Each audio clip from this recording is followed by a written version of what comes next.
Olha, hoje em dia, na verdade, com as técnicas que existem hoje, a tecnologia na medicina, a não ser que a mulher não tenha o útero, alguma causa assim, mas com o avançar da medicina, é perfeitamente possível que qualquer pessoa fique grávida, independente do problema.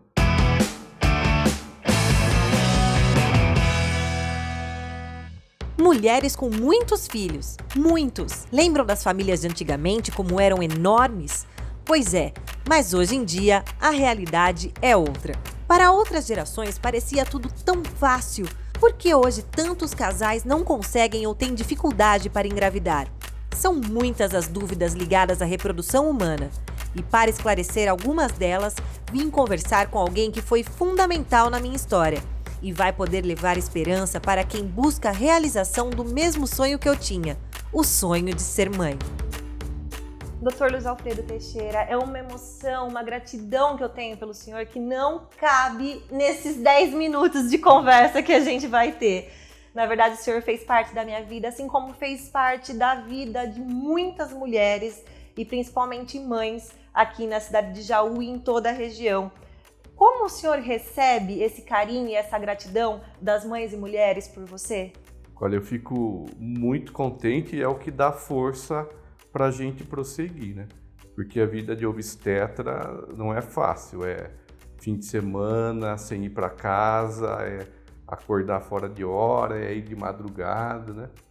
E eu fico muito contente com a recepção que a gente tem e com a gratidão que as pessoas costumam mostrar, né? Eu sou responsável por um ambulatório de alto risco na Santa Casa, que atende 13 cidades, né? Não são só os pacientes do consultório. Então, são várias pacientes que vêm encaminhada muitas vezes sem esperança, já praticamente desesperadas, e a gente acaba conseguindo fazer com que elas cheguem até o fim da gravidez e saiam do hospital com os filhos, né? Então, tudo isso acaba dando força para a gente prosseguir na vida. É um trabalho muito lindo que o senhor desempenha, e estar aqui depois de tudo que eu passei, foram 2 abortos e depois uma gravidez gemelar, que sempre, como o senhor me ensinou, é uma gravidez considerada de risco por si só.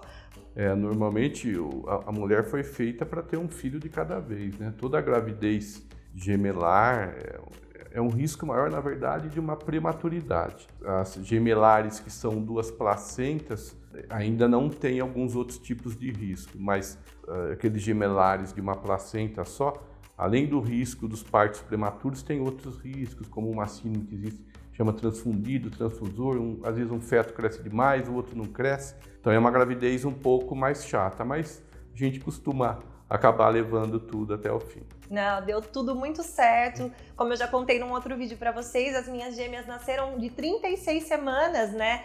É um ponto bem interessante, porque na maioria das vezes nascem antes, porque elas eram da mesma placenta, eram monocoriônicas diamnióticas, elas estavam em bolsas separadas. Mas aqui nessa conversa com o senhor, eu queria falar sobre a gravidez.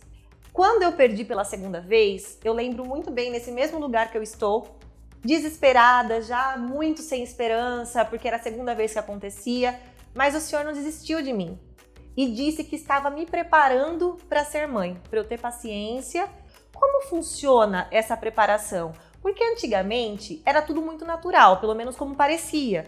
As mulheres, elas engravidavam várias vezes e tinham inúmeros filhos. A gente vê os casos das nossas avós, bisavós, que tinham até 10 filhos. E hoje parece que a mulher tem dificuldade para ter um filho só. O que acontece com as mulheres hoje em dia? Na verdade, a gente vê realmente que existe uma dificuldade maior hoje. Mas isso é por conta de uma mudança no hábito da mulher. Na verdade, no que eu digo do hábito, é o fato de hoje cada vez se engravidar mais tarde e menos. A partir do momento que a mulher começa a menstruar e a ovular, e ela está fértil, quanto mais jovem ela engravidar, melhor é a fertilidade. E a gente sabe hoje que o fato da mulher menstruar todo mês e engravidar muito mais tarde, aumenta algumas doenças, como principalmente a endometriose. Por isso que hoje em dia, logo nas primeiras consultas, a gente muitas vezes, algumas mulheres que a gente sabe que tem propensão pelo histórico, pelo próprio exame físico, a gente costuma deixar essas mulheres desde cedo sem menstruar, menstruando pouco. O caso do anticoncepcional? Sim, algumas mulheres a gente, devido a esse risco, e a gente seleciona, claro, aquelas que têm esse risco maior, a gente faz com que essas mulheres menstruam poucas vezes. É claro que não é para todo mundo que a gente faz isso, mas chega uma menina aqui com histórico de endometriose na família, a mãe teve, a tia teve, ou mulheres com cólicas intensas, e que ao longo da vida ginecológica a gente vai monitorando e muitas vezes acaba decidindo em fazer com que essa mulher pare de menstruar. Isso acaba melhorando a fertilidade no futuro. Não estou falando para ninguém sair engravidando jovem ou tomar pílula, não posso menstruar. Não, existem aquelas que eu tenho um cuidado maior e aquelas que eu não tenho. Então, por isso que é importante ir sempre no ginecologista, conversar muito, explicar tudo, para que a gente diminua essa dificuldade no futuro. Com certeza, é muito importante colocar do acompanhamento médico, porque não adianta, tem muita mulher que está tentando, ela vai acabar se frustrando, psicologicamente adoecendo, então tem que estar ali, porque eu sei que muitas mulheres mais velhas também que podem estar aqui assistindo o vídeo vão ficar frustradas também, pô, eu não fiz isso lá atrás, não engravidei cedo, também não tive esse cuidado, e agora, o que eu faço depois dos 30? Como é que a gente procede? Primeiro, se a pessoa já tem uma infertilidade, vale lembrar, 40% das infertilidades são femininas, 40% das infertilidades são masculinas, 20% a mulher é normal, o homem é normal e o casal gera uma certa incompatibilidade do ponto de vista de fertilidade. Então, primeiro é ter um bom diagnóstico.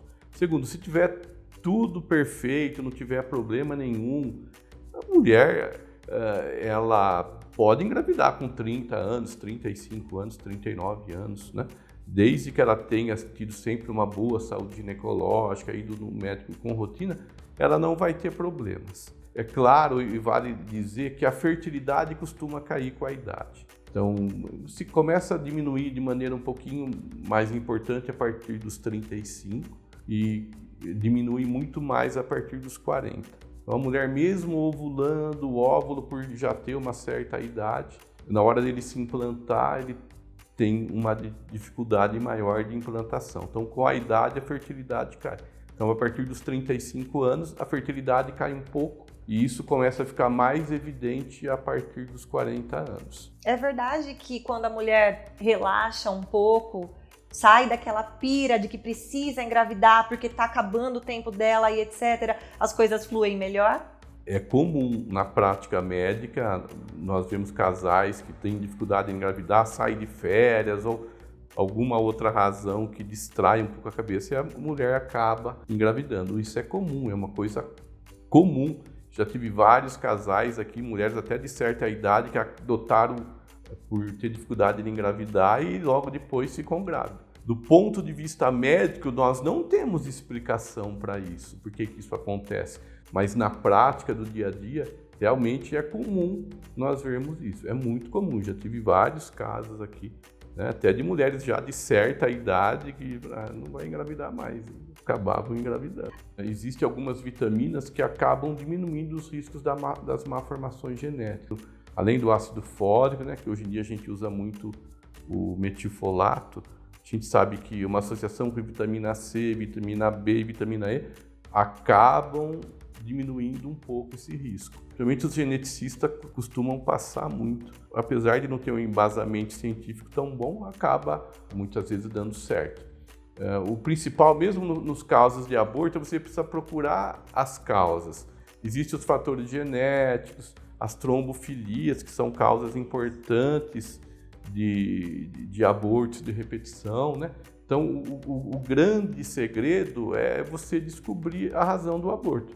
Na verdade, é comum o aborto. O aborto, de cada 4 mulheres que sentam aqui para começar o pré-natal, uma perde.